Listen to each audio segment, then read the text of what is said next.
Hey guys, welcome back to my YouTube channel. I know it's not Halloween anymore, but I have been working on this drawing for 2 weeks and I really wanted to post this. I've been working really hard on it for about, that time frame, and I literally just finished it like one day ago. So I would have finished it earlier, but I had a lot of homework lately, so I had to put my priorities first. But today I'll be coloring this witch illustration that I sketched out a week ago, and I will be showing you how to color with markers and color pencils. I want to start doing more tutorials on my channel, so instead of just talking about my artwork, I thought I would help some of you artists out there with something that's related to what I'm drawing. So since I'm doing a marker and color pencil illustration, I thought it would be appropriate to do a tutorial on this subject. So let's get started. The first thing you need to know is that you apply the markers first and then the color pencils, because if you do it the opposite way, the markers will not lay on the color pencils because they are made of wax. So in order to use alcohol-based markers, you need paper that can hold multiple layers of markers, and I'm using the Canson marker paper that looks like this. So when you are using color pencils with markers, you're using the markers as a base layer and adding simple shading with the markers. So when you're shading with the markers, don't worry about trying to blend seamlessly because the color pencils will help us with that. And when you're using the markers, think of it like staining the paper, sort of like, because when you're staining things, you don't want it to be high in color or very saturated. Another way to explain this is like blocking in color and establishing where the shadows are, because that's basically what you're doing. And after I am done with the base layer, I'll be adding color pencils to achieve a more contrast and saturated drawing and to add details. But I'm not quite there yet, so let me talk about the drawing.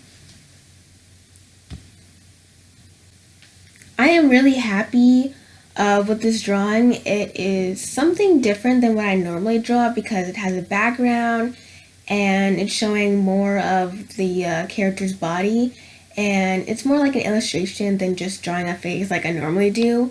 It looks like it belongs like in a children's book. I feel like I say that about everything that's, different from what I draw, but it does. And I am really happy and proud that I stepped out of my comfort zone for this one.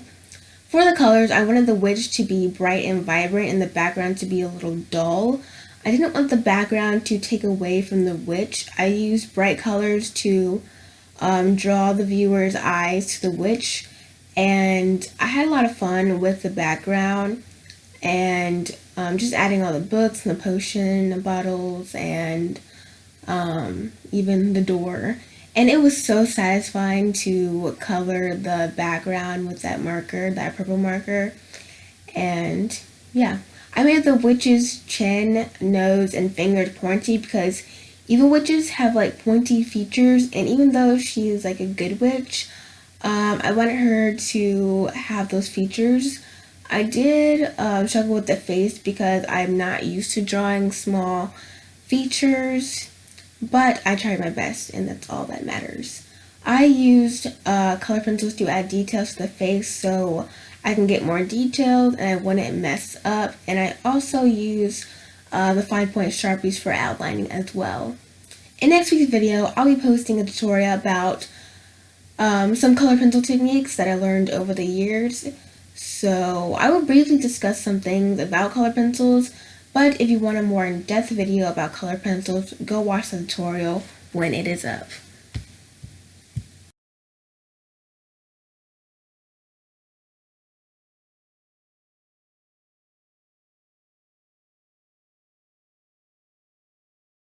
So using a sharp pencil can really help get into the tooth of the paper, which I'll discuss in next week's video if you are confused.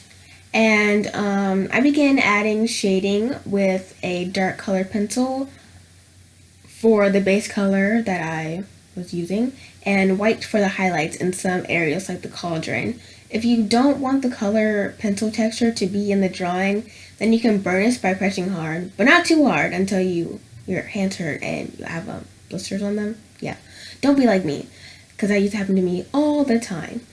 I don't mind the texture of the color pencils. In some areas, like the potion bottles, I want like a smooth layer because like glass is smooth, if that makes sense. What I like about using this technique is that that it doesn't show the little white bits as you would when not adding a base layer when using markers. It's a lot faster as well because markers have a wider tip and color pencils have like a sharp tip, which makes it take longer because you have to layer them and blend them a lot more than markers, which takes time to do. When markers are just easier to blend and layer rather than, using color pencils.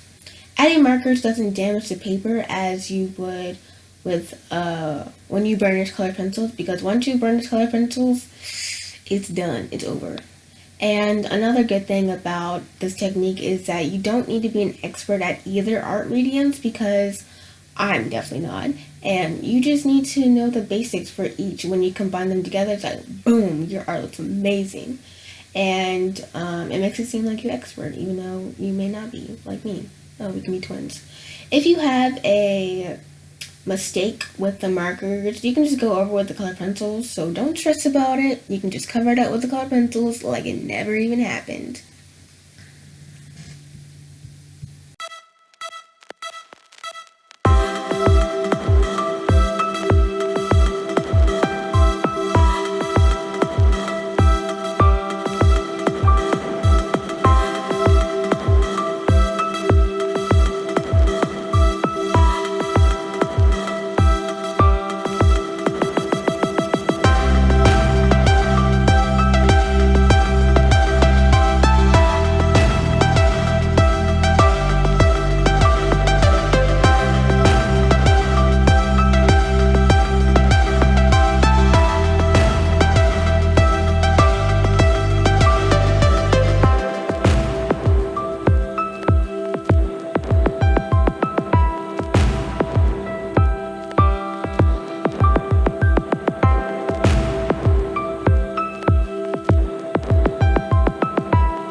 Tutorial helped you all. I really had fun making this drawing, and I just love the way it turned out.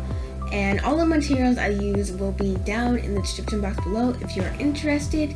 If you have any questions and comments or video ideas, feel free to leave them in the comment section below.